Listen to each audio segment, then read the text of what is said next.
On this new short quick video, I'm gonna show you how to fix Snapchat login error or problem easily and fast. So if you have any problem with the Snapchat login, this tutorial is gonna help you a lot.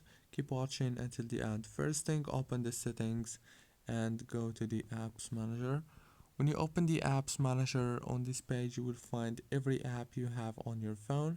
Or what you want to do is wait a few seconds and then start scrolling until you find Snapchat right here. When you find it, click on it, and now this is the app informations page.